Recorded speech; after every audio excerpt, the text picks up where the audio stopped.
Então, boa tarde. A gente está começando agora a entrevista com o professor Severino. Nós esperamos que seja uma entrevista substanciosa, mas informal, não é? E é com muita alegria que a gente recebe o professor Severino e para dar início ao que a gente espera que seja uma série de entrevistas marcando a história da filosofia da educação no nosso país, e teria mesmo que ser com o Severino, que foi uma pessoa que sempre trabalhou muito pela existência e pela riqueza e pela manutenção e pela fecundidade da área da filosofia da educação entre nós. Nós que chegamos um pouquinho depois, a gente acompanhou, quanto pudemos, o esforço e brilhantismo do Severino e a persistência dele em abrir o campo da filosofia para diferentes dimensões e mesmo para as dimensões desse país e mesmo da América Latina nos últimos anos, e isso não é pouca coisa. Então, render homenagem ao Severino é uma forma de honrar a filosofia da educação. E honrar também as raízes, que são as nossas. E eu acho que isso é muito importante num país que pretende esquecer a sua história e pretende, a cada vez, começar tudo do zero. E a gente sabe o preço que isso tem. Então, Severino, muito obrigada por aceitar falar para a gente. Sem dúvida, não é a primeira e não será a última vez que você vai falar para nós essa história.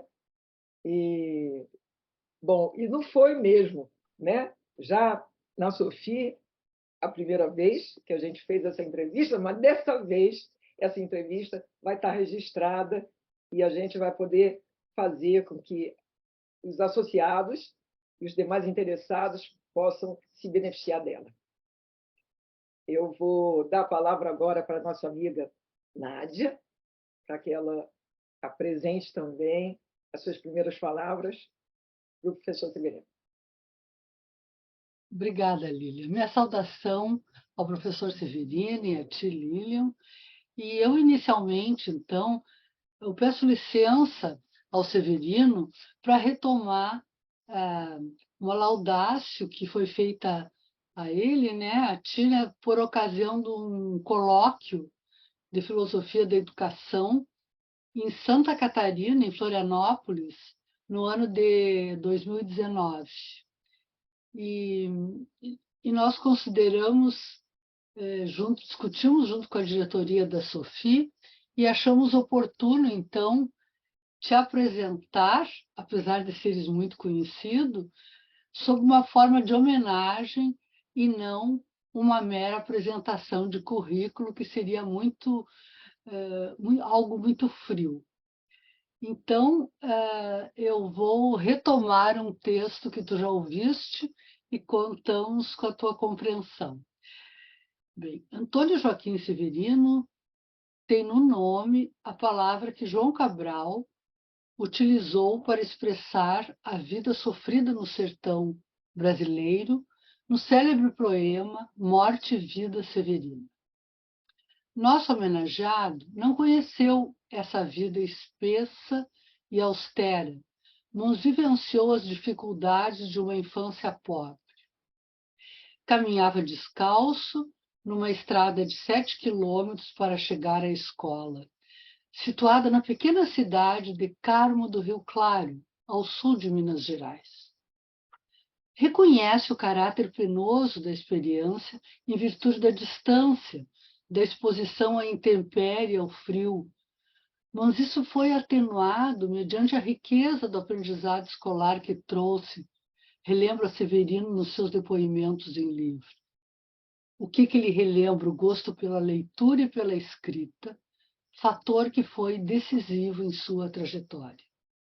Essas vivências agem sobre a vida como expressou a força poética dos versos de Carlos Drummond de Andrade, pequeno verso que eu tiro aqui de A Palavra de Minas.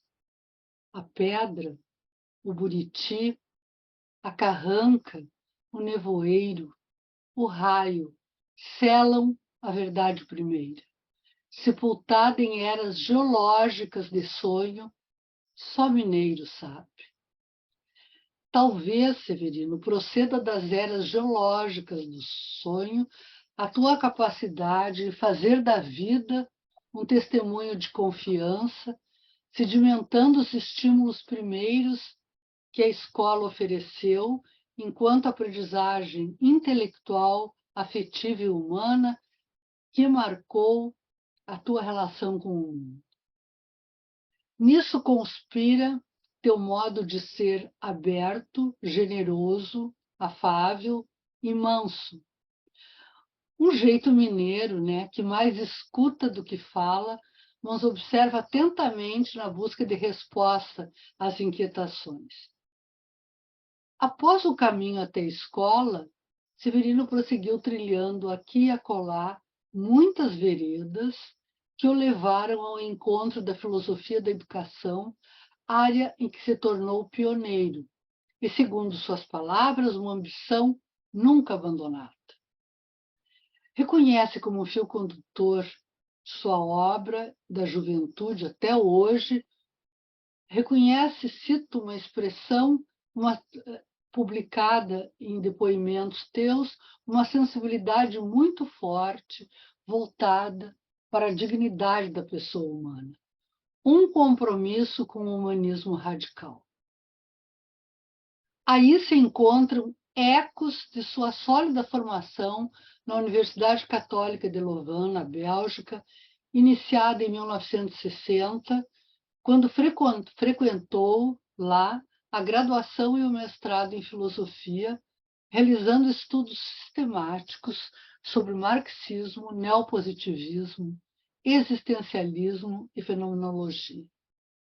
Na ocasião, teve acesso aos estudos sobre ciência, como era então uma exigência do inovador currículo do curso de filosofia de Louvain, que buscava um diálogo entre o tomismo e o conhecimento científico.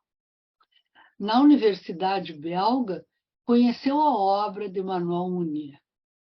O personalismo do filósofo francês, base da democracia cristã, serviu de ancoragem para as preocupações políticos-sociais de Severino, colocando-as numa nova luz. O personalismo é contra o individualismo, em favor de uma mentalidade aberta, em que a pessoa se conhece pelos outros, de modo a sustentar uma nova sociedade personalista e comunitária. O sentido do humanismo está justamente nesse aspecto relacional que Severino incorporou e que lhe possibilitou conduzir com imensa paciência e cuidado todas as relações vividas no trabalho acadêmico.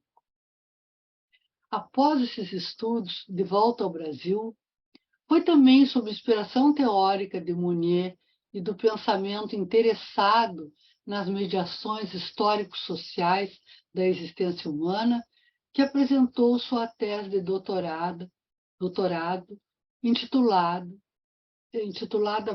Pessoa e Existência, os princípios ontológicos do personalismo de Emmanuel Mounier, em 1972, na PUC de São Paulo. Como docente e pesquisador, consolidou em mais de 50 anos de atividade uma notável trajetória em filosofia da educação, tanto na graduação como na pós-graduação, tendo participado de inúmeros cursos em diferentes universidades. Merece registro seu trabalho na implantação do primeiro curso de pós-graduação em Filosofia da Educação na PUC de São Paulo. Na experiência docente de pesquisador, desenvolveu um conjunto de investigações sobre a própria trajetória da filosofia da educação no Brasil e problematizou o significado dessa área. Eu acho isso uma parte muito relevante da tua carreira. A capacidade de reflexão permitiu construir uma concepção de filosofia da educação articulada na tríplice tarefa, segundo teus próprios termos: epistemológica, axiológica e ontológica. A tarefa epistemológica busca, cito, esclarecer o processo de conhecimento, a relação entre produção do conhecimento e o processo educacional, incluindo também a análise dos significados ideologizados dos discursos pedagógicos, teóricos e práticos. Aliás, algo muito presente nos dias de hoje. A tarefa axiológica, por sua vez, explicita os valores éticos e políticos que direcionam a prática educacional. E, por fim, a tarefa ontológica da filosofia da educação trata da condição humana e sua educabilidade, ou seja, trata-se de uma antropologia que considera a concretude histórica da existência humana. Sob o olhar filosófico de Severino, cito, a educação aparece como mediação para implantar o projeto humano. Termina a citação. E assim, Severino seguiu pensando filosoficamente educação no Brasil, abrindo caminhos e construindo pontes, aberto ao diálogo e articulação política no seu melhor sentido grego. Esteve atento às inquietações dos novos pesquisadores, independente de posições teóricas ou ideológicas, disposto sempre em sugerir, participar e acolher demandas da política educacional brasileira, sobretudo no ensino superior. Esse espírito acolhedor impulsionou muito sua ação como intelectual, fazendo-se presente em diversos momentos da vida acadêmica e política do país. Lembrando a criação do GT de Filosofia da Educação da Amped, a participação na criação da Sociedade Brasileira de Filosofia da Educação, na proposição de um novo modelo avaliativo de pós-graduação no Brasil para a CAPES, participou também na luta pelo reconhecimento da filosofia da educação no Brasil e na América Latina. Teve uma participação ativa também junto à Sociedade de Filosofia da Educação de língua portuguesa, na coordenação de programas de pós-graduação e também participou ativamente em atuações administrativas diversas, com destaque para o cargo de reitor da PUC de São Paulo na década de 1980. Em nenhum momento de sua atuação esqueceu a função esclarecedora do filósofo e do seu papel no espaço público. Exímio no desempenho de suas tarefas, organizado tanto no planejamento de aulas como no trabalho de orientação, Severino preparou material para os seus primeiros cursos, que originalmente foi uma apostila, um termo, como se sabe, obsoleto numa era virtual, mas que teve grande sucesso na época, e que mais tarde, por isso que eu cito, resultou no consagrado livro Metodologia do Trabalho Científico, que anda por conta da 24ª edição, se eu não estou equivocada, revista e atualizada, publicada pela Cortez Editora, que tem servido de orientação para inúmeros leitores prepararem suas teses e artigos. Essa face do Severino, que alia à dimensão intelectual à preocupação didática e metodológica, é revelador, eu acho, do cuidado na condução do trabalho de professor, o cuidado da docência. Cuidado esse que vai além da questão metodológica, o que o levou a declarar que, muitas vezes, a docência em filosofia da educação, particularmente nos cursos de pedagogia, se constitui, segundo ele, em desafio de explicitar a problemática educacional brasileira, com todas as suas contradições sociais. Tarefa difícil, acentua Severino, de resultados precários, mas que foi assumida com identificação e até mesmo com quixotesco fervor. Essas palavras são tuas. O trabalho acurado também se revela na sua produção intelectual em diversos livros e artigos publicados. Segundo seu depoimento, a obra Educação, Sujeito e História, originária da tese de livre docência na USP, tem um papel de destaque em sua trajetória, justamente porque constitui um balanço e uma síntese de toda a sua produção teórica. E destacou-se também Severino no âmbito editorial, coordenando várias coleções e integrando diversas comissões editoriais.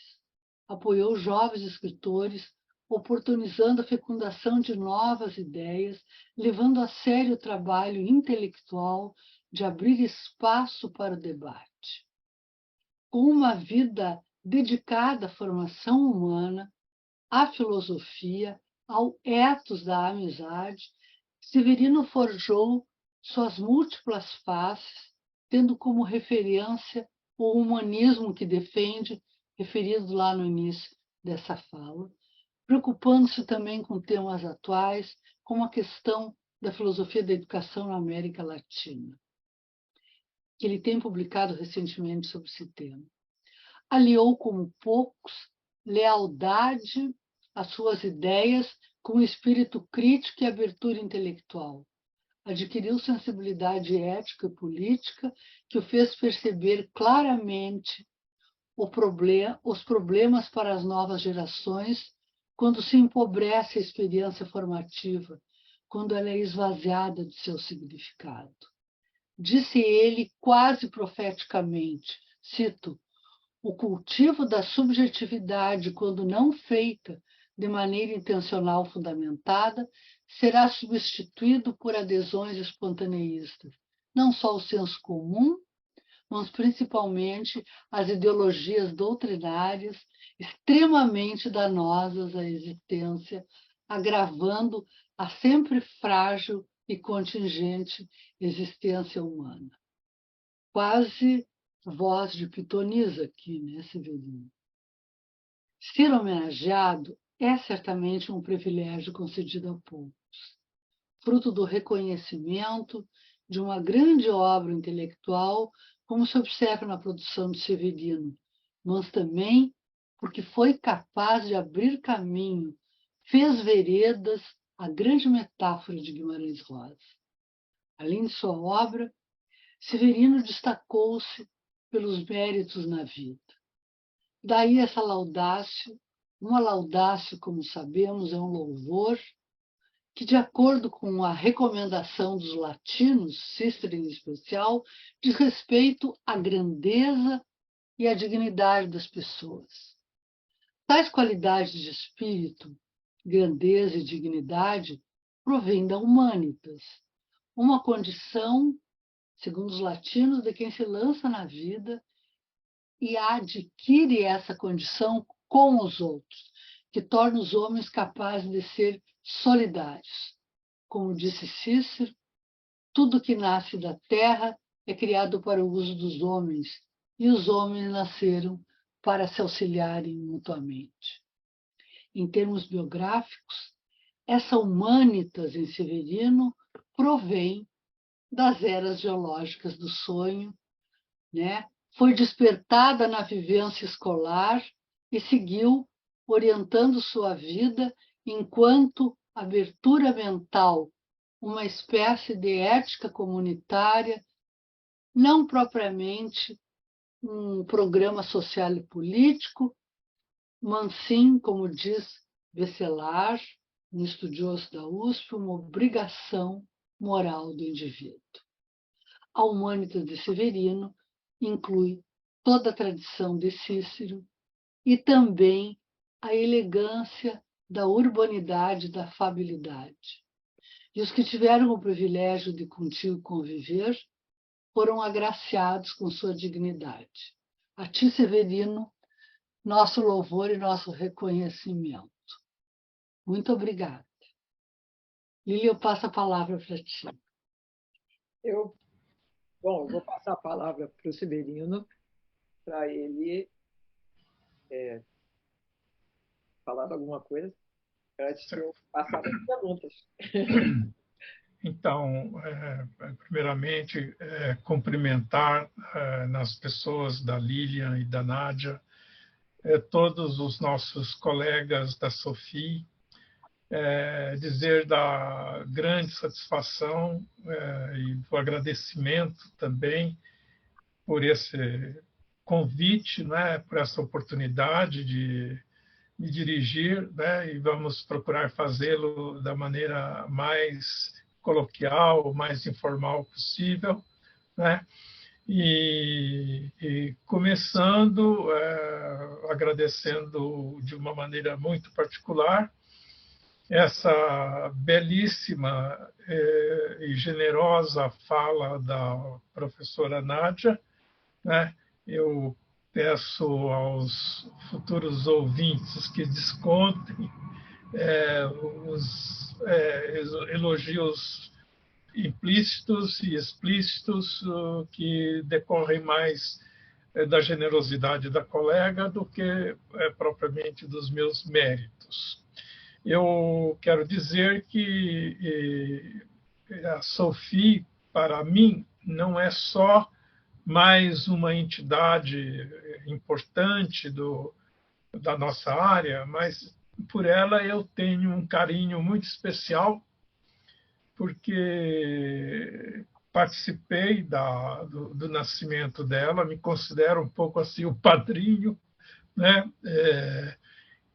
E até um dado momento fui nomeado o presidente de honra da SOFI, mas eu vejo mais a relação como mesmo de um padrinho, no sentido de alguém que tem uma preocupação especial, diferenciada com essa iniciativa, com esse nosso projeto, porque eu vejo nele um pouco a realização, a concretização de um projeto que eu acho que já está bem consolidado, que é exatamente a consolidação institucionalizada, não só no plano assim de uma criação de um campus de investigação, de construção do conhecimento na área da filosofia da educação, mas uma demonstração assim muito concreta de que estamos formando uma comunidade bem estruturada, bem organizada, consolidada, né, que se dedica ao cultivo da filosofia da educação. Nós também temos outras frentes, como o GT de Filosofia da Amped, que teve um papel importante nessa construção da filosofia da educação aqui entre nós. Temos a ALF, né, que é também a realização de um projeto com o qual sempre sonhei também, né? Tal a identidade de destino que eu vejo entre a sociedade brasileira e as demais sociedades hispano-americanas aqui do nosso continente. Temos a SOFELP, né, que é a Sociedade de Filosofia da Educação de Língua Portuguesa, que, obviamente, né, por razões assim, tradicionais, né, em função da nossa própria tradição, da nossa herança e da nosso cordão nosso vínculo umbilical com a cultura portuguesa, e é muito gratificante essa colaboração, essa relação com colegas da filosofia da educação de Portugal, representada aí pela mediação do professor Adalberto de Carvalho, ex-professor da Universidade do Porto, que sempre nos procurou aqui no Brasil e fez questão de nos irmanar neste projeto que está unindo todos os países de língua portuguesa. Então, antes de passarmos para esta conversa, eu queria deixar registrada esta minha manifestação de agradecimento, de gratificação, de muita alegria, né, de poder ter mais este espaço e mais um momento de diálogo, de conversa, uma troca de ideias aqui com a professora Línia e a professora Nádia, né, que somos já parceiras de conversa, colegas de conversa em muitos outros ambientes, em muitos outros momentos, nas reuniões da AMPED, nas reuniões da ALF, da SOFI, né, mas que podemos registrar agora também mais um momento de algumas trocas de ideias, que me dão a oportunidade de mais apresentar um depoimento, né, ao longo, retomando um pouco desta minha trajetória, né, e ao longo da qual eu continuo aprendendo, né, e podendo retomar assim essas reflexões, tentando articulá-las não só como uma espécie de só com a minha idiosincrasia pessoal, mas assim na linha de que nós estamos participando de um debate que é coletivo, de um debate que é comunitário, que diz respeito a todos nós que entendemos que a filosofia e a filosofia da educação tem um papel relevante, né? Um papel eminentemente educativo, né? na construção da nossa própria história, né? Da nossa própria condição social, né? De buscar cada vez mais avançar nesse processo de maior humanização, de maior civilização, né? Nessa resistência e nessa luta contra todas as formas de barbárie que, infelizmente, ainda atravessam a nossa realidade. Então, me coloco à disposição das colegas para comentar ou tratar de temas que elas trouxerem à baila para a gente retomar um pouco tudo isso que nos irmana. Então, Severino, a nossa conversa aqui vai ter um gosto de eco, de repeteco, mas enfim, porque a gente já havia feito essa entrevista, né? Mas vamos lá. A gente tem que começar pelo começo, e esse começo, para todos nós, se refere aos tempos de aprendizagem, né? Que são tempos importantes, e a gente quer saber, né? Um pouco dessa sua experiência, das experiências marcantes, dos seus tempos de aprendizagem, né? Isso. Então, Lília, como a professora Nádia lembrou, eu passei a infância, né, morando na roça, como nós dizemos lá em Minas, né? Meu pai era colono de uma fazenda, nós éramos 7 irmãos e fomos criados. Eu até os 14 anos de idade eu morei na fazenda e assim, por uma lucidez de meu pai, ao contrário de todos os outros colonos da fazenda, meu pai insistiu em que nós, todos os filhos, fizessem o curso primário. Mas na fazenda que nós morávamos, não havia escola rural. Na verdade, antes da nossa chegada lá, havia uma escola, mas que, como o prédio era construído nas margens do rio Sapucaí, hoje inundado pela represa de Furnas, mas houve uma enchente lá no rio Sapucaí e a enchente destruiu, invadiu a margem do rio e destruiu a escola.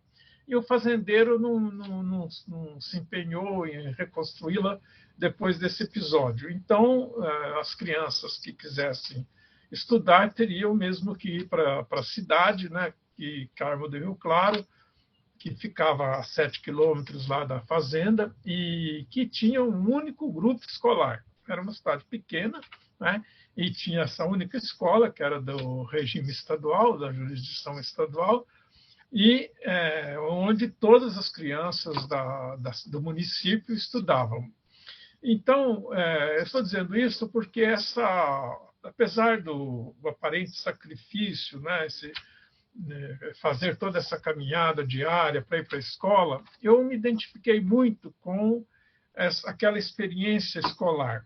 Quer dizer, eu gostei da escola, eu gostei desse processo. Eu achava isso absolutamente natural, né, a ponto de, durante as férias, a gente ficar com saudade de voltar para a escola.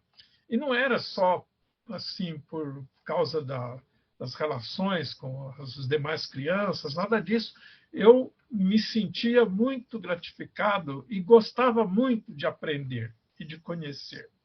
E me surpreendo, né, hoje, aos 81 anos de idade, né, depois de 50 anos aí passando por todos os estágios da educação, de me dar conta que muitas coisas que eu aprendi e que sei até hoje, né, a começar, por exemplo, com o domínio da língua, né, eu aprendi na escola primária. E essa escola primária me marcou demais. Eu gostei muito, né? Tenho assim as lembranças dos meus 4 anos de curso primário são muito mais fortes do que as lembranças do ginásio, da faculdade, né? Porque elas foram assim realmente muito marcantes. Então eu gostaria de salientar justamente isso, sem saber bem porquê, mas eu me identifiquei bastante.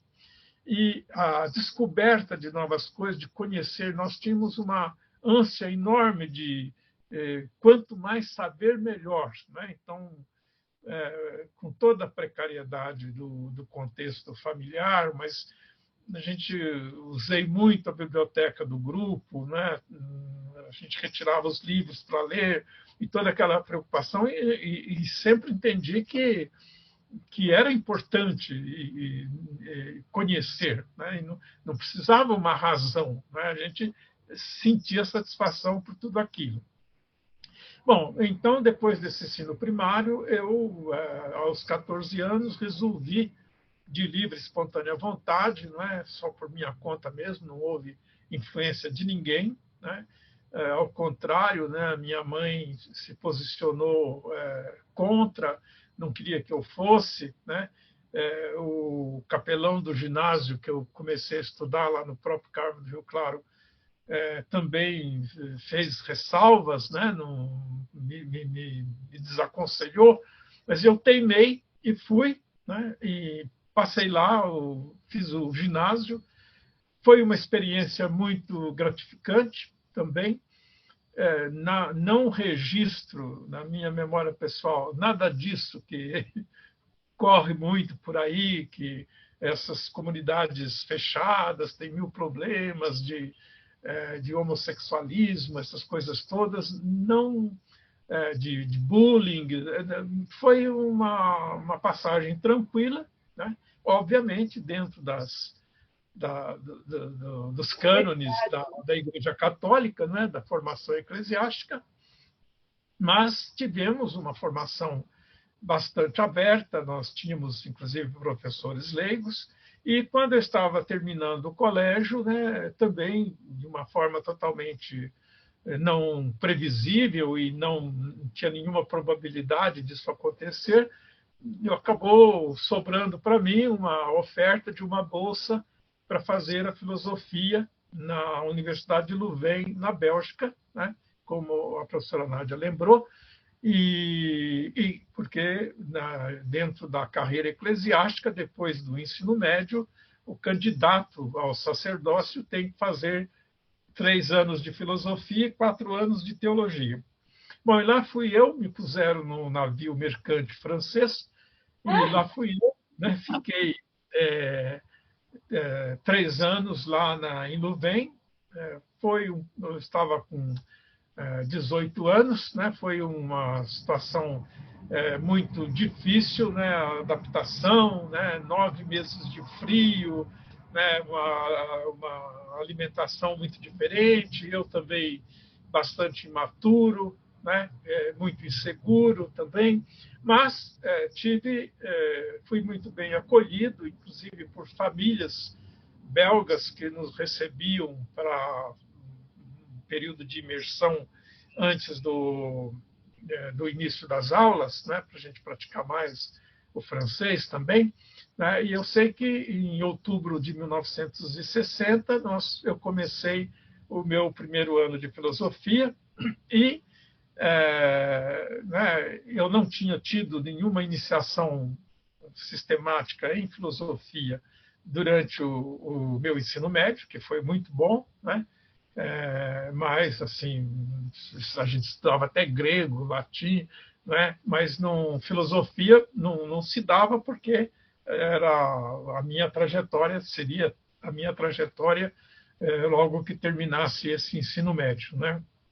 Então, e aí, né, nós iniciando esse curso de filosofia, eu também, né, achei extremamente interessante, né, o curso era bastante estimulante, né, e, embora a universidade tivesse, o curso de filosofia de Louvain, tivesse digamos assim, uma infraestrutura escolástica, né, autonomista, né, por causa da influência da Igreja Católica, mas o cardeal Mercier, que era lá um pouco antes da minha chegada, tinha justamente feito uma reforma no sentido de abrir mais o diálogo do paradigma neotomista com com os outros paradigmas, com as outras tradições da filosofia.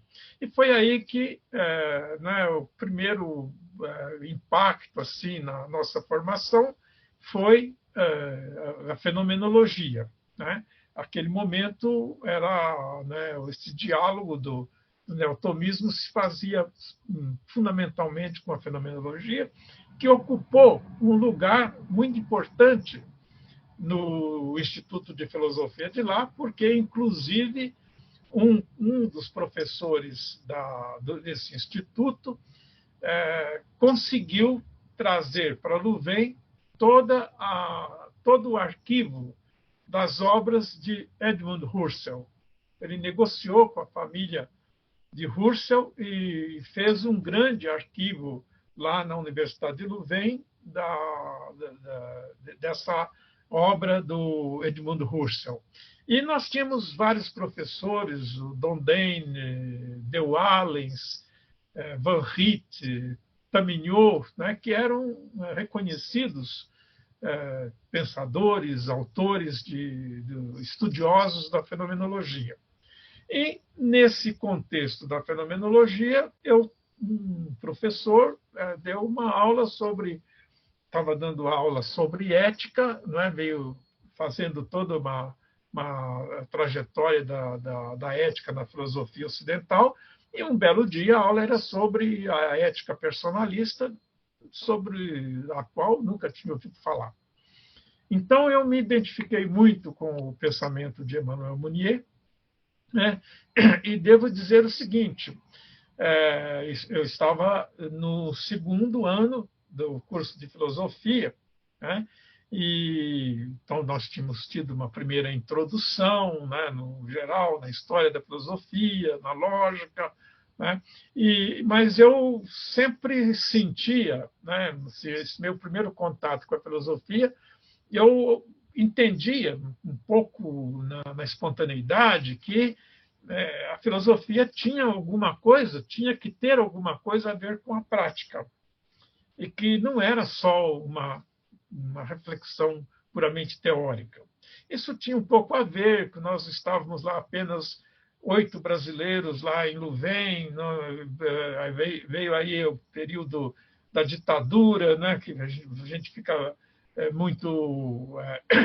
enfim, a gente toma consciência, a gente tomava consciência da situação econômico, social aqui do Brasil, então tinha aquele ímpeto de querer transformar, então a gente fica revolucionário, e eu achava que a filosofia tinha que contribuir nesse processo. E o que me encantou no Emmanuel Mounier foi justamente isso, que ele não fazia filosofia só contemplativamente, só com um desenvolvimento teórico, mas ele queria uma filosofia engajada. Ele fazia toda uma reflexão sobre o engajamento, a necessidade do engajamento histórico com a transformação da sociedade, tudo isso em função do que a Europa vivia lá no entre-guerras, né, do final da Primeira Guerra e o início da Segunda Guerra Mundial, né? Então, o Mounier passou a ser o meu pedagogo. Eu li e foi justamente ele que me apresentou ao marxismo de uma forma mais sistemática, né? E eu entendia que o personalismo era uma derivação, sim, tinha uma raiz neotomista, se inspirava demais na fenomenologia existencial, mas também tinha um diálogo muito aberto, né, com as perspectivas do materialismo histórico dialético, né? Então, isso me levou, enfim, a tentar me interessar mais por filosofia política. Tanto que a minha dissertação de mestrado, né, foi justamente sobre o pensamento político de Emmanuel Mounier, né, que fazia uma crítica à democracia ocidental, e eu tentei sistematizar um pouco esse pensamento. E como é que você aplicou a filosofia da educação? Então, a filosofia da educação, interessante que durante esse período de faculdade, nós não tínhamos filosofia da educação no currículo, e nem me lembro da problemática específica da educação ter sido tratada de forma explícita, sistêmica, durante o curso. Mas, quando eu então terminei lá, fiz o equivalente ao nosso mestrado, cheguei a ser enviado para Roma pelo então bispo da minha diocese, para começar a teologia, mas ao final do primeiro ano de teologia eu cheguei à conclusão, também de uma maneira muito livre, muito autêntica, muito objetiva, de que eu não era essa a minha jornada, não era essa a minha vocação. Então eu tomei a decisão de voltei para o Brasil em 1965, voltei em dezembro de 64, e logo me instalei em São Paulo e também já procurei a universidade, porque embora me tivesse sido proposto até de fazer o doutorado lá mesmo, como fez o meu colega que estava junto comigo lá, que é o professor Newton Aquiles von Zuben, não é? Eu preferi voltar e procurei me inscrever no doutorado aqui na PUC de São Paulo, que àquela altura não havia programas de pós-graduação como hoje. Então, era uma iniciativa individual, eles te designavam um orientador, né? A faculdade designava o orientador, e a minha intenção era fazer um trabalho de filosofia política, fazer uma tese, me inspirando no Álvaro Vieira Pinto, que eu tinha conhecido, e fiquei muito entusiasmado, me identificava muito com a proposta dele, né? E estava todo eufórico e apresentei o projeto e me foi designado como orientador, até por razões da afinidade, o professor Michel Scoyans, que era um professor belga que, por acaso, estava aqui no Brasil trabalhando na PUC de São Paulo e na PUC de Campinas. Então, ele me disse o seguinte: olha, tudo muito bem, né, seria excelente, mas eu aconselho não fazer, porque isso vai dar problemas aí com o clima político, né? Ele até tinha razão, foi até meio profético, porque eu cheguei a ser denunciado sem ter falado do Álvaro Vieira Pinto em público, né? Cheguei a ser denunciado como subversivo, né? Infelizmente por um próprio colega da faculdade, né? E então ele falou: olha, continua estudando Monnier, faça um trabalho agora mais aprofundado, né? E depois vamos ver como é que as coisas encaminham, né? E aí eu também resolvi topar a parada. Devo dizer que muito estimulado, sempre faço questão de ressaltar isso, porque foi uma pessoa que teve muita importância na minha vida, que foi o professor Joel Martins, que foi quem coordenava a pós-graduação nascente lá na PUC de São Paulo, né? Isso nós estávamos aí por volta de 1968, 1969, um período difícil aqui da ditadura, né? E o professor João Martins literalmente pegou no meu pé, várias vezes me deu uma bronca, pressionando para que a gente fizesse a tese. Éramos eu, o professor Saviani, a professora Maria Aparecida Bicudo e mais alguns colegas, éramos professores da PUC já a essa altura, e então o professor Joel pressionou, nos deu alguns seminários individuais, assim, particulares, a título pessoal, né? E nos reuniu no pequeno grupo para que a gente fizesse as teses, né? Tanto que eu defendi a minha em novembro de 71 e o Saviani defendeu a dele em dezembro de 71. E logo que nós defendemos as nossas teses, o professor João Martins nos reuniu e nos solicitou que nós montássemos mais um programa de pós-graduação em educação, na área de educação, mas na área de filosofia da educação.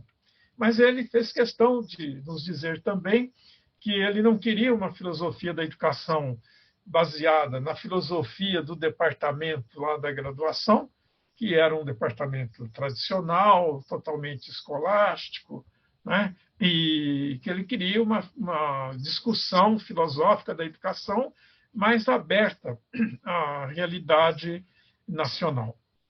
Então, Lília, evidentemente é que isso vai ser um fato marcante, quer dizer, a criação desse programa sob esta inspiração e esta diretriz explícita do professor Joel Martins, assim, já provocou uma iniciativa institucionalizada de organização em torno da filosofia da educação. Então, depois ele nos levou... Resumindo, metade da culpa da ditadura, metade da influência do Joel Martins. Isso mesmo, né? Mas também uma pulsão interna. Veja, tanto Saviani como o von Zuben, eu e o outro colega que também vinha de Louvain, mas que já faleceu, o professor Geraldo Tonaco, nós acabamos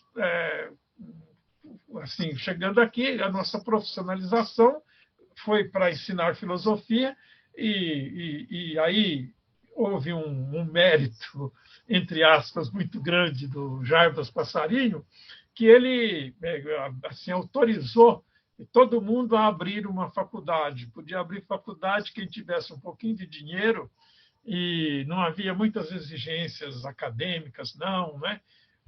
Mas uma das exigências que havia pelo Ministério da Educação é que toda faculdade nova, essas particulares, tinha que ter um corpo docente aprovado pelo Ministério da Educação. E nós ficamos sendo, né, nós todos, os candidatos a professores de filosofia nos cursos de pedagogia, porque essas faculdades não abriam cursos de filosofia pura, como se diz, mas tinham pedagogia, e no currículo de pedagogia, graças ao Valdir Chagas, tinha lá uma disciplina de filosofia da educação. Então, nós todos começamos a lecionar filosofia da educação nessas faculdades. Eu queria lembrar que, no meu caso em particular, logo que eu cheguei, eu fui receber um convite da própria PUC para lecionar no Departamento de Filosofia. Então, eu me cadastrei no Departamento de Filosofia, dava disciplina lógica, história da filosofia, né? Mas eu, né, assim, meio frustrado com não ter podido entrar para o campo da filosofia política, eu vi que eu podia fazer um link aí, uma interação mediante a educação.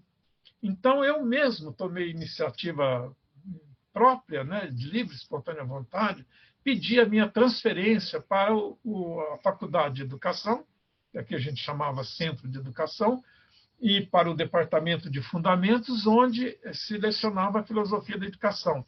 Então, não é que eu abandonei a filosofia, como às vezes os colegas falavam, né? Não, mas eu procurei levar a filosofia para a educação. E eu via na educação um gancho, né, para a gente tratar um pouco das questões da transformação social, né, a perspectiva assim da transformação política da sociedade brasileira. Então, logo assim, eu me vi totalmente envolvido, né, manhã, tarde e noite, com a filosofia da educação na linha do ensino, né? Esse era o momento, né, Severino, em que a educação tinha um caráter fortemente político, né? Foi um grande momento em que o caráter político da educação ficou ressaltado, né? Exatamente nesse período em que você começa a sua carreira universitária, né?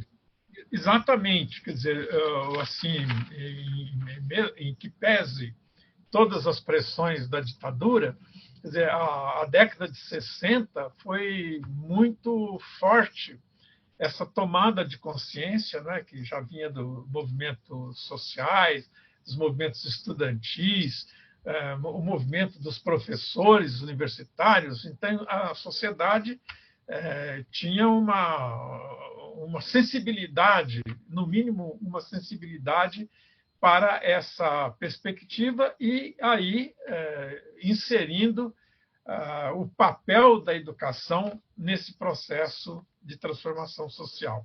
Então, né, isso veio atender plenamente aquilo que eu encontrei, aquele gancho que eu estava procurando, né, dessa abordagem, né, de não se fazer uma filosofia da educação como se a educação fosse um problema meramente do interior das paredes da escola, mas que a educação era alguma coisa que mexia com as veias da sociedade como um todo, né? Então, e foi isso que nos levou à filosofia da educação e continuo achando até hoje, né, que a filosofia da educação tem sim esse compromisso, né, ela está intimamente ligada às condições históricos sociais em que a educação ocorre, né?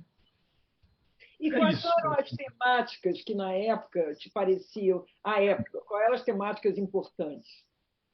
Então, primeiro, assim, a gente, quando estava nesse início, né, nesses anos aí, final da década de 60, começo da década de 70, nós começamos a levar a montar as nossas disciplinas de filosofia da educação nos cursos de graduação. E também, né, esse embrião de núcleos de pesquisa representados pelos programas de pós-graduação né? Por exemplo, o programa de filosofia da educação da PUC teve assim uma repercussão muito boa, né? Assim, só para dar uma ideia, né? Passaram lá pelo nosso programa pessoas assim, Luiz Antônio Cunha, Osmar Fávero, Gaudêncio Frigoto, enfim, houve um momento em que todos esses nossos colegas, que depois se tornaram grandes referências na educação, que eram pessoas já competentes, formadas, mas que não tinham a titulação acadêmica, porque isso era novo no Brasil, né?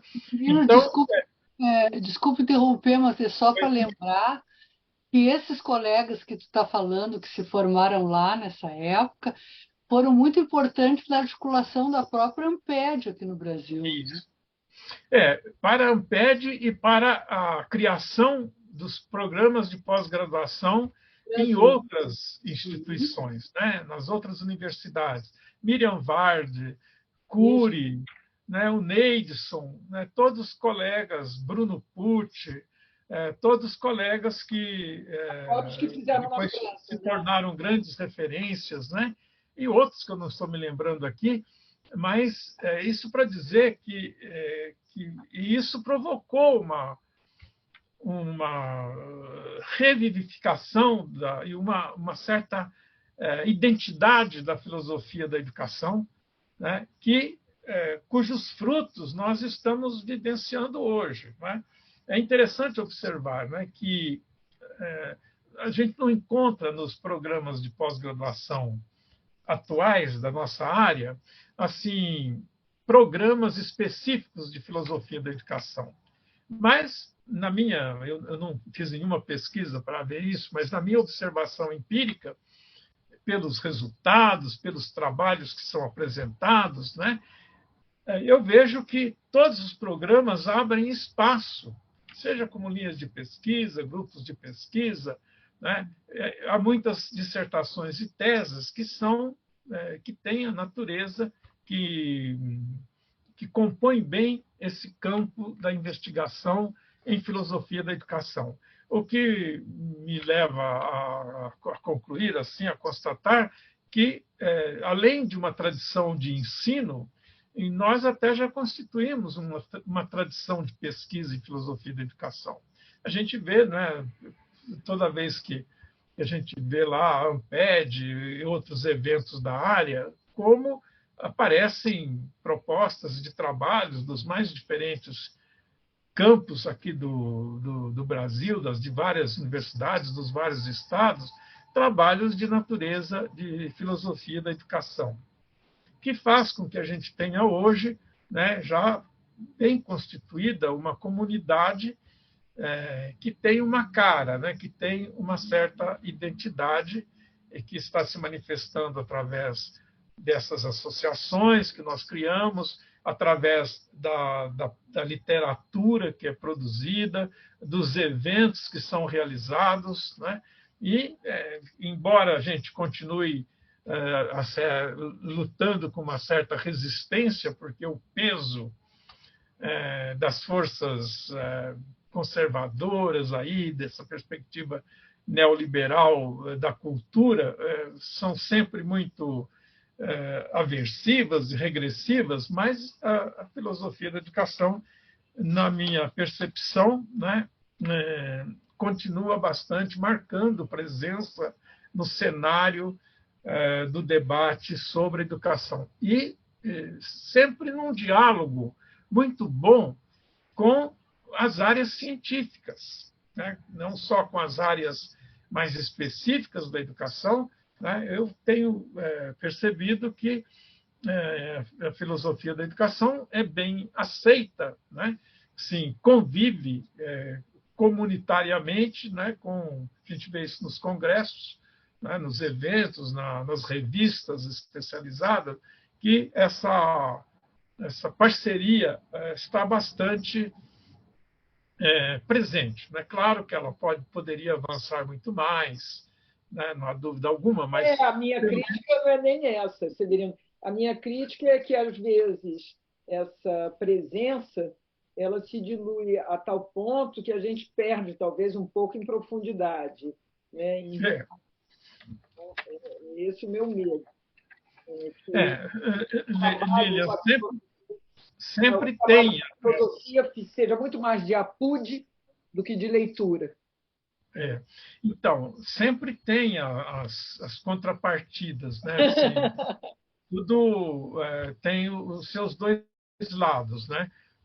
Às vezes a disseminação leva mesmo a um certo aligeiramento, uma certa diluição da identidade, né? Mas, de qualquer maneira, né, o fato o que é importante que eu vejo é que isso, mesmo nessas condições, está marcando a presença, né? Não é alguma coisa que se eliminou, né, que se não há reconhecimento. Eu acho que, como quase em todo o setor da educação brasileira, quer dizer, nós temos também o problema da quantidade, quer dizer, não é só a representação quantitativa que importa, mas é a natureza daquilo que a gente está fazendo, né? Qual é a qualidade daquilo que a gente está fazendo. Eu acho que isso é um problema que se põe também para a filosofia da educação. Mas como eu sou meio Otimista. Irremendável otimista, né? Eu vejo mais o lado positivo que isso representa, né? E nesse sentido, então, se tu me permite, Severino, diante do que a Lília te colocou agora por último, eu te perguntaria, e como é que tu vês, do ponto de vista filosófico, a educação no Brasil hoje? Bem, Nádia, eu vejo o seguinte, eu acho que quando nós olhamos, quando se trata de fazer o diagnóstico da realidade educacional, eu tenho assim uma visão muito preocupada, né? Que eu acho que nós estamos, sobretudo nessa virada de século e de milênio, nós estamos vivendo uma situação muito negativa no que diz respeito à educação. Quer dizer, eu sinto assim quase que uma espécie de retrocesso, né? De um lado, o sistema funcionando quase que só burocraticamente, né? Uma ideologia muito mancomunada, muito impregnada de um fundamentalismo reacionário, muitas vezes misturando aí com a religião, né? Assim um certo desprestígio da própria educação, que é muito elogiada na retórica, inclusive na legislação, mas que não encontra um respaldo nas efetivas políticas públicas do Estado e da sociedade, de um modo geral, com a educação. Quer dizer, nós todos, evidentemente, estamos sofrendo esse impacto do capitalismo neoliberal contemporâneo, que transforma tudo em mercadoria, né, que quer dirigir tudo pela lógica do mercado, né? Então, sufocando, descartando, né, qualquer tipo de projeto mais civilizador, né, que tivesse assim alguma realmente um compromisso maior com a emancipação, né, da nossa do todo da população da nossa sociedade. Então, assim, eu acho que há um reconhecimento da importância da educação expresso, né, na teoria, expresso até nas propostas, né, até na própria legislação, mas que não são efetivamente implementadas. Né? Você vê, por exemplo, quando nós pegamos o Plano Nacional de Educação, né, não se avalia, não se retomam, não se vê por que as metas não foram atingidas, né? E muda o governo, muda tudo, né? E é um eterno retorno, um eterno recomeço, uma descontinuidade muito grande. E os efeitos nós vemos aí na precarização dos resultados que nós temos obtido. Mas, neste cenário, um tanto quanto empobrecido, degradado, eu acho que há uma reflexão, sobretudo a filosofia da educação, mas também as outras áreas de conhecimento científico, que não tem deixado de fazer esta análise e de formular reflexões críticas e propositivas, né, com relação a essa situação em que nós encontramos. Severino, eu gostaria ainda de ouvir uma observação tua de algo que eu acho muito contrastante com a nossa realidade. Porque eu percebi que para fazer essa Laudácio, eu li quase tudo que tu escreveste, sobretudo teus depoimentos. E eu destaquei a importância que teve esse impacto da leitura e da escrita na tua vida. Tu também referiste isso há pouco. Então, tu vens de uma geração, e eu também, que a escola, enquanto nos oferecendo essa abertura de mundo pela leitura e pela escrita, tinha um papel determinante. Hoje, não te parece que a leitura que exige uma certa interioridade, uma certa dedicação, e que fez gerar essa valorização, essa mesma habilidade da leitura, ela está ficando muito comprometida pelo mundo excessivamente rápido, além da crítica que tu fizeste do ponto de vista econômico, ideológico, ela interfere no modo de subjetivação em que nós estamos perdendo a capacidade de pensar e de ter atenção, que é fundamental para que a leitura possa ser aquilo que abre o mundo, né? Então, eu queria te ouvir um pouquinho como que tu percebe isso na própria universidade que tu ainda estás atuando e que os alunos leem pouco, etc.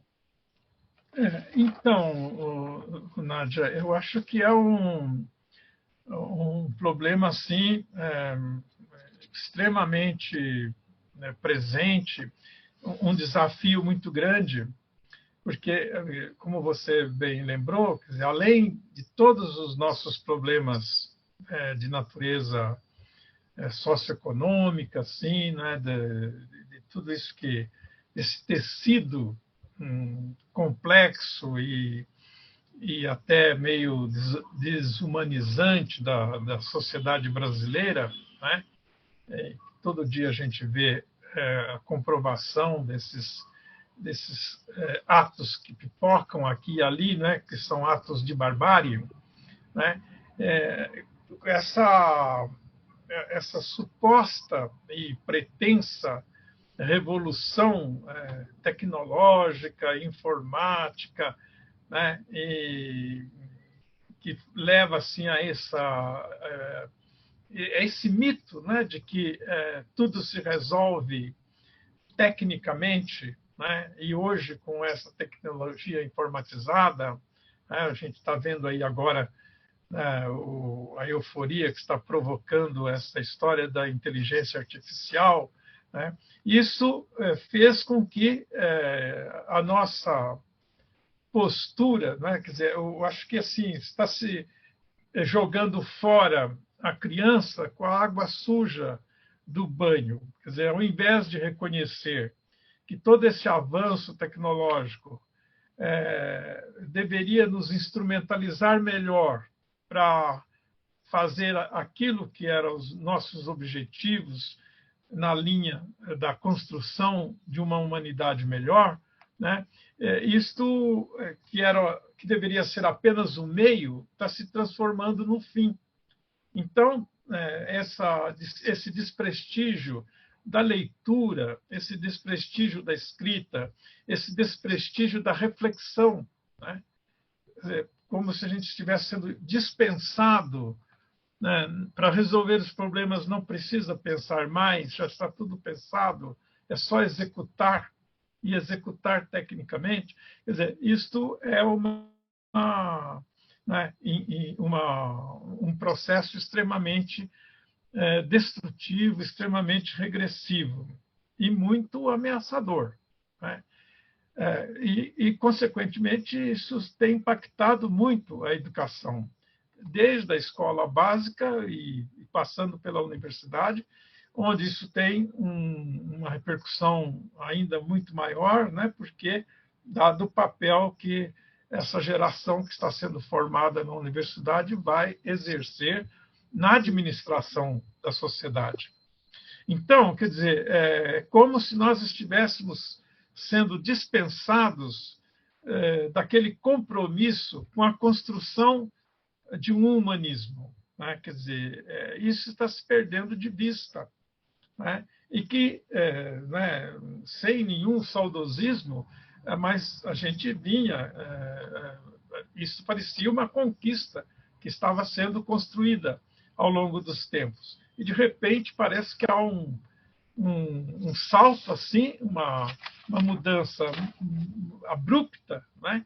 E que nós ficamos nessa sociedade dessa superficialidade total, né? Da banalização de tudo, né? Consequentemente, esvaziando muito os objetivos e as metas específicas do processo educativo entre nós. Então, acho que realmente esse é um desafio, né? E que a gente, né, quando focamos a filosofia da educação no seu compromisso intrínseco com a formação humana, o que a gente está insistindo e batalhando e martelando é justamente esse resgate de um humanismo. E esse resgate de entender a educação como um projeto de humanização, né? E isso está sendo um pouco perdido de vista, porque essa sociedade está confundindo, está reduzindo a educação a uma mera instrumentalização, né? Pura instrução, né? Que já mesmo assim não é nem assim é muito bem feita, mas de qualquer modo esvaziando-a de todo esse sentido que ela tinha de mais de formação do ser humano, da pessoa humana. Aquilo que eu sempre repito, né, da nossa passagem, da nossa condição de indivíduos naturais para a nossa condição de pessoas culturais. Veja, assim, alguns exemplos concretos, né? Por exemplo, a escola sem partido, as escolas cívico-militares, o homeschooling, todas essas iniciativas que são iniciativas concretas, mas são operativas, mas elas refletem alguma coisa que está por baixo. Quer dizer, porque está se reduzindo o papel da escola a certas funcionalidades, né, que não precisa se preocupar com essas finalidades, com esses objetivos mais profundos assim. Quer dizer, que não é que são mais profundos, é que esses objetivos que deveriam caracterizar a nossa existência, já que o objeto da formação é tornar a existência humana cada vez mais humana, né? Porque ela não se humaniza automaticamente por força dos determinismos naturais, né? E nem pela dinâmica social solta, né? Quer dizer, nós temos que intervir, sim, na condução do nosso destino, né? na construção aí da história. Né? Então, desculpe. Conclua, por favor. Pode falar. Não, por favor, conclua. Eu te interrompi. Por favor. enfim, né, colegas, eu acho que, sim, eu acho que a filosofia da educação,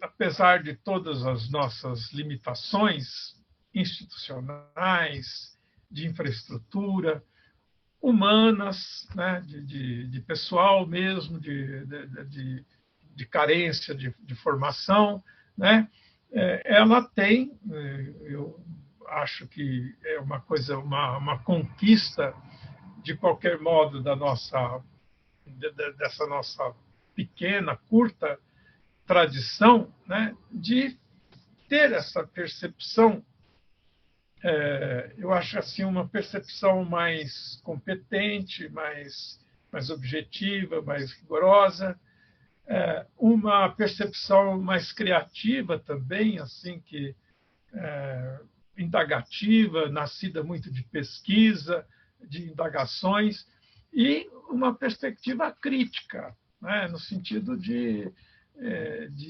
desmascarar, de assim, desvendar todas as nossas alienações, as nossas, os nossos enviesamentos ideológicos, pondo tudo às claras, né? E tem permitido a gente delinear objetivos mais claros para a educação no nosso contexto histórico particular. Quer dizer, não é mais uma reflexão puramente metafísica, não é? No mau sentido, ou uma reflexão puramente idealista. Mas a gente sente esse compromisso, esse vínculo, né? Essa pulsação com o processo sociocultural concreto da nossa sociedade. Eu acho que a filosofia da educação avançou muito nessa linha. E isso reformula, permite reformular o nosso diálogo com com o legado histórico da filosofia e da própria filosofia da educação. Quer dizer, a gente começa a fazer uma leitura um diálogo um pouco diferente, né? Que eu chamaria assim um diálogo mais intercultural, mais horizontal, né? Que a filosofia nos fornece instrumentos, ferramentas para a gente diagnosticar melhor a nossa realidade e para vislumbrar a construção dos sentidos, que eu gosto de insistir bastante, porque não se trata mais de encontrar o sentido da existência, o sentido da prática educacional, não é no sentido de encontrar alguma coisa que estava escondida e nós descobrimos, né? Mas no sentido de instaurar um sentido. Quer dizer, então, nós é que vamos, num certo modo, doar o que é que nós queremos que a educação realize, né? Porque o que é que nós queremos que a humanidade se transforme. Mas quando nós falamos de humanidade, nós estamos falando, primeiramente, desse segmento da humanidade que é o nosso contexto.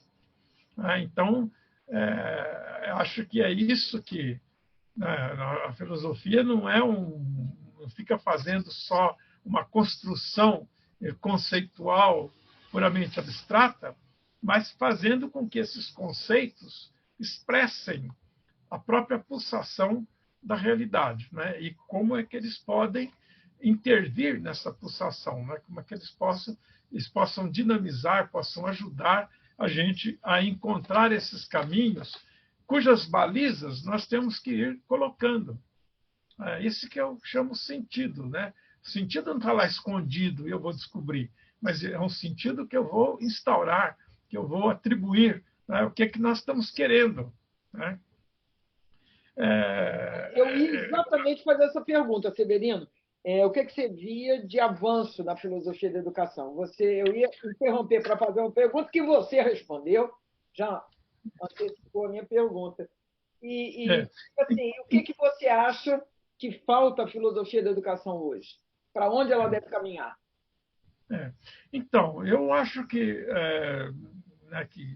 temos que continuar assim firmes nesta linha, não é assim, de tornar a reflexão filosófica cada vez mais sensível às coordenadas concretas da nossa existência histórica, né? Então, é por isso que eu tenho dito, né, que né, quando a gente briga aí um pouco para que pensar a realidade latino-americana, a realidade brasileira, né, nesse sentido, não abandonar a perspectiva filosófica, mas encarnar essa perspectiva filosófica a partir da nossa experiência. Porque o grande problema que eu vejo na história da filosofia aqui no Brasil, e aí eu estou falando da filosofia de modo geral, é que nós assim, entendemos né, que a filosofia europeia, a ocidental, né, ela é um processo válido de per si, de alta qualidade, e que o nosso mistério é entrar nesse processo, quer dizer, compartilhar esse processo. E eu acho que não é bem assim. Eu acho que nós temos que desencadear um processo a partir da nossa experiência, né?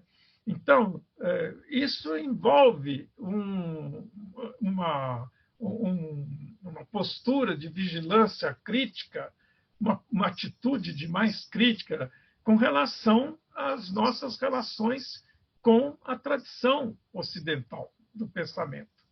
Não para negá-lo, para rejeitá-lo, nada disso, mas entender que a nossa problemática existencial ela é específica, ela é diferente, que foi a problemática dos europeus, que é a problemática dos africanos, e evidentemente que cada comunidade, cada grupo humano, né, cada cultura tem que elaborar tem que desenvolver o seu processo cognitivo, o seu processo de reflexão.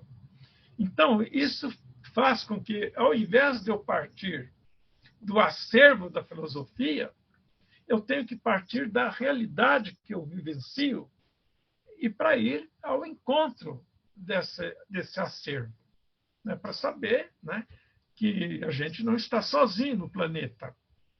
Mas, primeiro, nós precisamos tomar conhecimento, tomar consciência de quem somos nós, né? Então, aí a gente vai encontrar, quer dizer, que a história, a experiência da colonização, quer nós gostemos, quer não, foi uma violência, foi uma imposição, foi um sufocamento daquele nosso modo de ser. A gente vê isso muito na superfície, mas isso também está na profundidade. Por isso que a gente fala, né, não é de colonialismo supostamente superado, mas de colonialidade. Por quê? Porque o nosso pensamento, essa nossa reflexão não nasce do desafio posto pelo problema local, mas nós fazemos eco, né? Pura e simplesmente um eco de uma reflexão que foi feita fora dessa realidade. Então, o que eu desejo para a filosofia da educação, Lívia, é que ela não abandone a sua perspectiva emancipatória da educação, da formação humana. Quer dizer, nós temos esse compromisso de contribuir para a emancipação humana, mas que isso seja feito a partir de um olhar mais atento, mais próximo da nossa realidade. Você está colocando uma questão que eu acho extremamente importante hoje, porque eu vejo assim que há dois excessos, dois extremos que a gente precisa cuidar, com muito cuidado.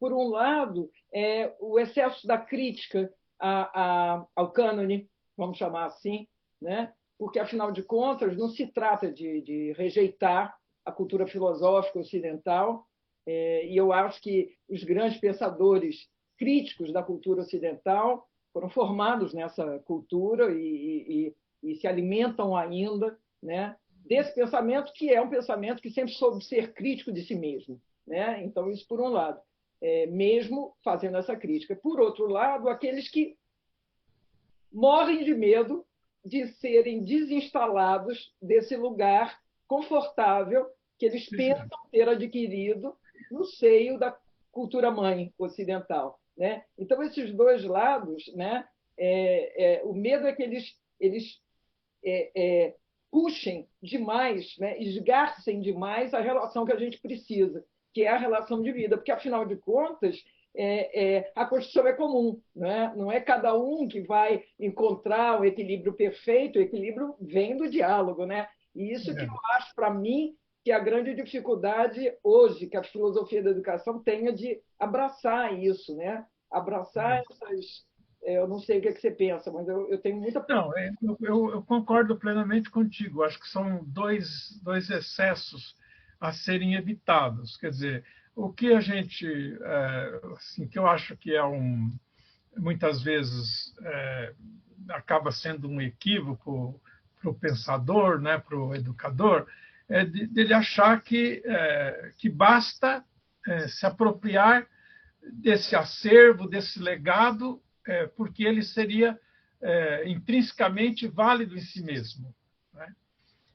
E não entender que ele é fruto de uma outra experiência.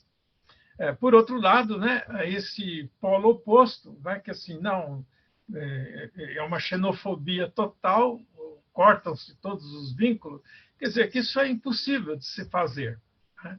Então, o que eu acho que a filosofia precisa, nós precisamos praticar a filosofia de uma perspectiva intercultural, né? Você vê, no caso nosso, brasileiro, né, quando nós falamos das relações entre culturas humanas, já é uma situação extremamente complexa, porque a nossa realidade física e social ela já é um emaranhado de culturas, né? Só para falar, né, da cultura europeia, da cultura africana, de fragmentos da cultura indígena. Então, nós temos aí um problema assim de identidade, né? Não é uma comunidade homogênea, tudo. Mas esse não é o problema, porque os grupos humanos vão se misturar mesmo, né? Assim, os estudos antropológicos mostram que é a realidade na superfície do planeta e faz parte aí da vida da nossa espécie. Mas o que nós precisamos esse relacionamento entre as culturas em geral e no caso da filosofia em particular é exatamente uma relação onde as trocas se façam de fato através de um diálogo, né? Então, mas nós dialogamos a respeito de uma realidade. Não é um diálogo formal, não é uma combinatória puramente lógica de conceitos. Mas, enfim, os filósofos e todos os grandes filósofos que nós conhecemos na história aqui do próprio Ocidente, sem falar de outras culturas, eles fizeram a filosofia deles pensando aguilhoados pelos problemas históricos que eles encontravam. Não é assim, só tiveram inspirações. O Descartes diz que teve um sonho, né? Mas na verdade esse sonho foi provocado por uma série de problemas que ele estava enfrentando e que ele tinha sensibilidade para esses problemas. Então, eu acho que o que tem que fazer germinar o pensamento filosófico é o problema, é a realidade concreta, são os desafios. Agora, no enfrentamento desses problemas, nós dispomos, para esse enfrentamento, nós dispomos das ferramentas que já foram utilizadas, né? Eu, pessoalmente, assim, eu acho que, né, há muita crítica à universalidade das coisas, ninguém mais quer saber de conceito universal, né? Mas há duas dimensões que são universais. Primeiro, o nosso a nossa infraestrutura físico-biológica. Isso não tem jeito. Todos os humanos compartilham, e isso é uma coisa universal. Essa infraestrutura natural aí é universal, não adianta negar. Segundo, a esfera da subjetividade também é universal. Né? Não há nenhum agrupamento humano que foi encontrado até hoje, eu acho que não tem mais nenhum grupo escondido ainda, que não foi descoberto, que não tenha subjetividade. Tem o que eu gosto de chamar de logosfera. Só que, como cada grupo dotado de sua logosfera vive uma circunstância particular, específica, ele vai construindo uma cultura sui generis, uma cultura específica. Um belo dia, duas culturas diferentes se encontram e, obviamente, vai haver contraponto, etc. E tal. E é nesse momento que a relação deveria ser de troca e não de imposição de uma cultura sobre a outra. Então, a perspectiva da interculturalidade é o seguinte: quando há essas trocas, as duas partes, ou as X partes, se enriquecem. Quer dizer, eu aproveito o que eu acho que é importante, o outro aproveita o que acha que faz sentido para ele. Quer dizer, todo mundo está procurando construir sentidos. Então, nós podemos compartilhar esses sentidos. É esse compartilhamento que a colonização fez de uma maneira mal feita, né? Porque não foi na linha da emancipação, na linha do reconhecimento do outro, né? Mas chegou lá e foi, quando não destruiu o outro, proibiu o outro de pensar por conta própria, né? É que Então, o diálogo pressupõe a existência de um outro, né? E a colonização é a negação desse diálogo, né? E essas marcas ficaram de forma muito, muito intensas, foram indeléveis na nossa cultura.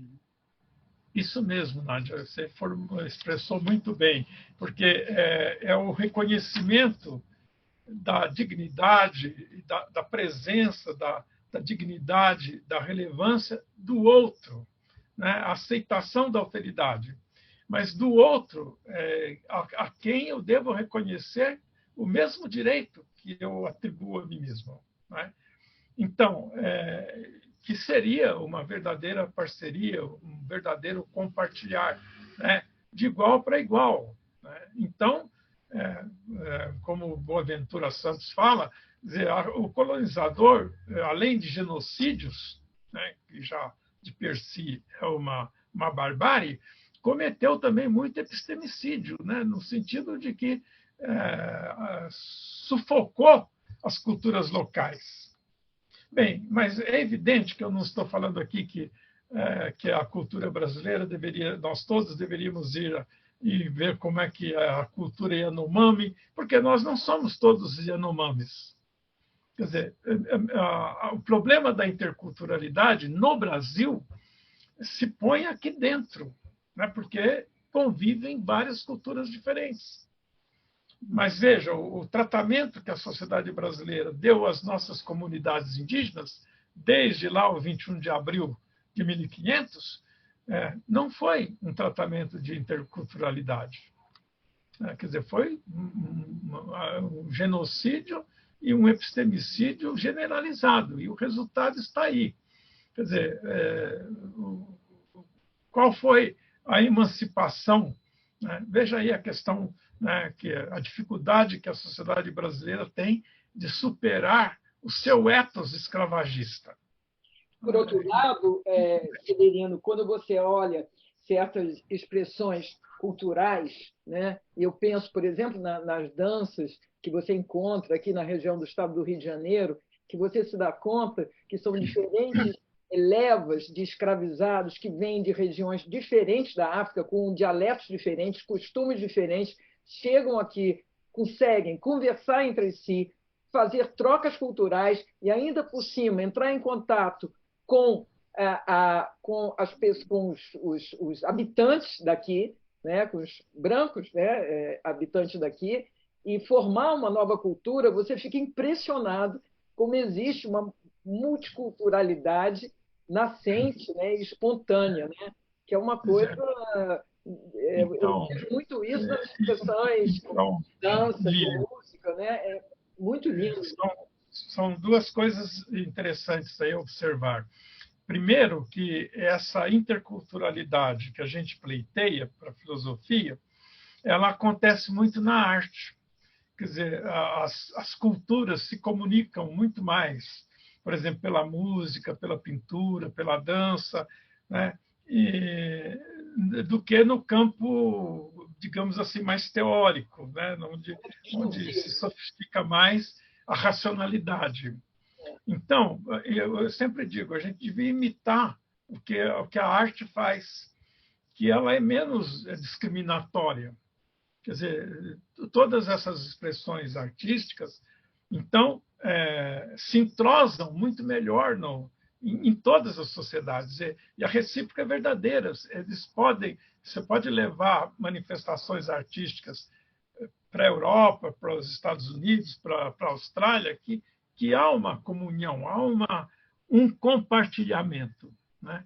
Então, isso precisaria haver também, né, naquelas posturas, naquelas dimensões em que nós trabalhamos mais com o lógico, com o racional, do que com o sentimental. Acho que no sentir nós nos comunicamos melhor do que no pensar. Né? Então, mas é possível, né? E aí, assim, a contribuição do estrangeiro e do antigo, do passado, ganha uma outra dimensão. Né? Quer dizer, por que é importante eu ler Platão, Aristóteles, e ler o Kant, dialogar com ele? Quer dizer, não nessa postura de pura e simplesmente me tornar um eco vazio, mas o que eu tenho que perguntar é o seguinte, né? Quer dizer, qual o problema que aquele pensador teve? Qual era o contexto dele? Né? O que isso tem a ver com a minha situação aqui? Então, o que eu quero dizer é o seguinte: eu acho que este acervo cultural, que é muito rico na filosofia, ele deve ser visto como uma ferramenta. Não é? Não é assim, porque, dando um exemplo, né? Não se trata de você ser kantiano no sentido assim de que ser alguém que vai fazer.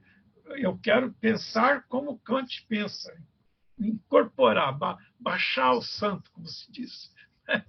Mas eu também eu posso ser um cantólogo.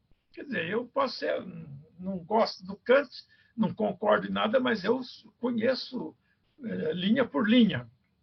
Mas eu acho que não é, nenhum desses é o objetivo nosso. Eu tenho que ser alguém que vai fazer uma conversa com o Kant. Mas saber, né, não posso isolá-lo, achar que aquele pensamento ganha uma autonomia, né, que como se fosse uma luz divina. Não, né, e tem muita coisa que o Aristóteles dizia, por exemplo, que a mulher é o mal necessário, né? Quer dizer, então, essas coisas assim, ninguém vai endossar isso só porque, por causa da autoridade. O Hegel dizia que os africanos não têm razão.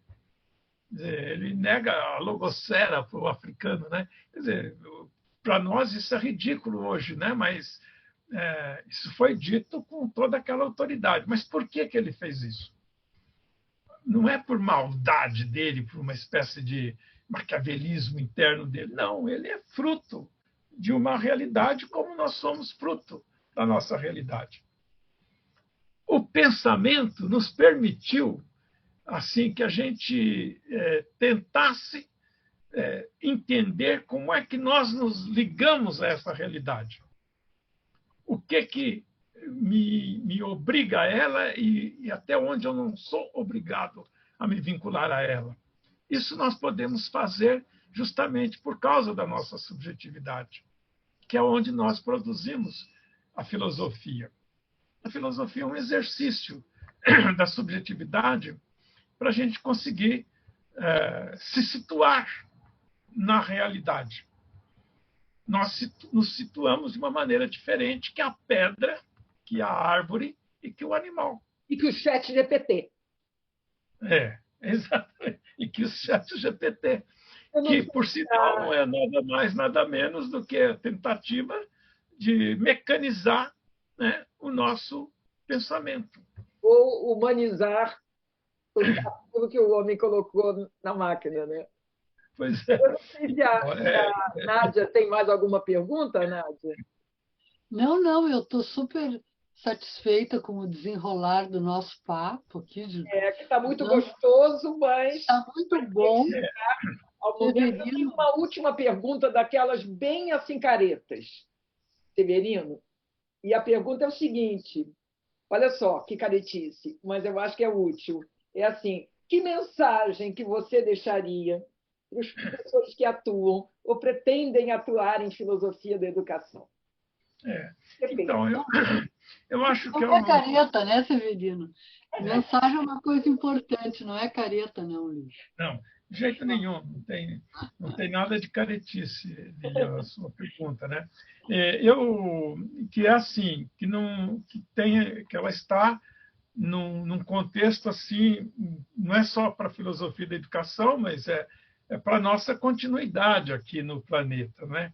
Eu gosto de comparar, de fazer uma metáfora para exemplificar isso, sim, até para ajeitar um pouco, contrabalançar um pouco o nosso pessimismo, o nosso otimismo, né?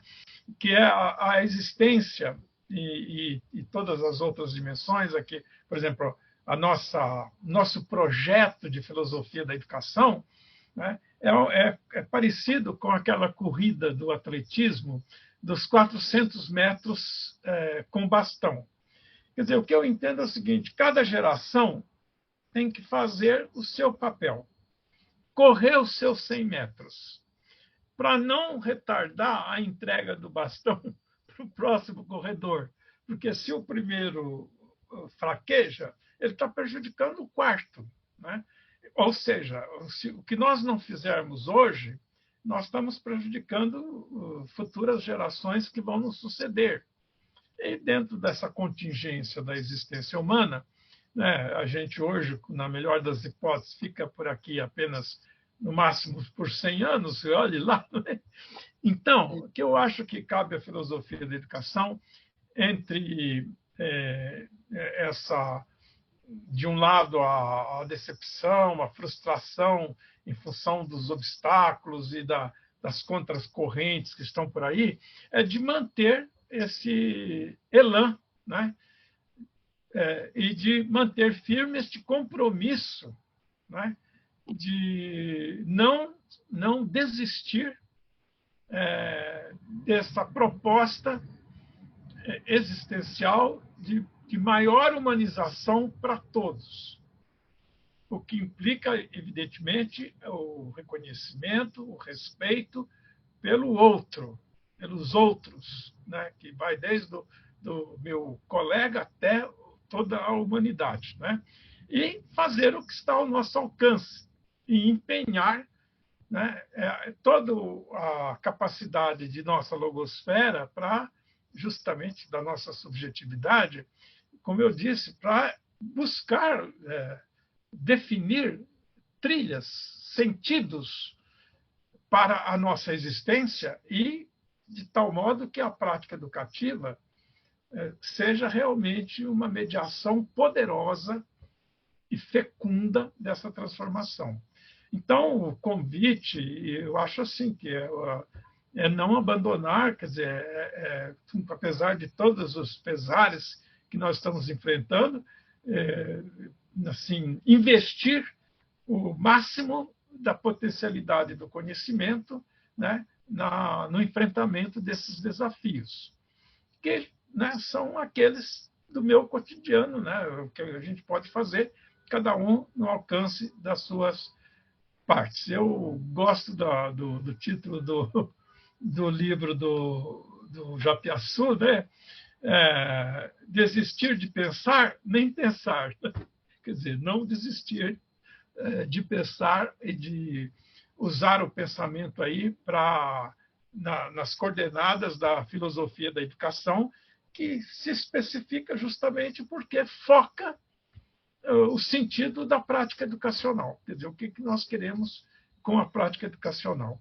Certamente não é só contemplar o cosmos, né? Quer dizer, é realmente transformar os homens, né? Levá-los, ajudar a mostrar as trilhas para que ele passe de sua condição de ser puramente natural para um ser plenamente humanizado, um ser cultural, um ser altruísta, né? Que nós traduzimos hoje, cidadão autêntico numa sociedade democrática, que eu acho que é a pauta bem concreta com a qual nós estamos comprometidos. Mas eu agradeço muito a oportunidade, né? E esses são os meus votos e a minha alegria da oportunidade de lançar essas ideias aí, que são as minhas, né? E, como eu disse bem, o depoimento, quer dizer, eu estou chegando no final dos 100 metros, estou passando aí o bastão, e que a próxima geração possa correr mais rápido ainda, né, para acelerar o processo. Muito obrigado, então. Olha, muito obrigada por essa segunda entrevista. E a gente espera contar com você ainda alguns bons metros pela frente. Tá? Muito obrigado. Nádia. Eu também agradeço, sou muito grata ao Severino, que realmente se soltou e vem simplesmente confirmar toda a laudácia que eu fiz, né? Ele confirmou todos os elogios e todos os louvores recebidos, né? E vamos passar o anel de bamba, como diz o poeta da música popular, para quem souber sambar, né? É isso aí. Na sequência Muito bom. Então, muito obrigada. Muito obrigada.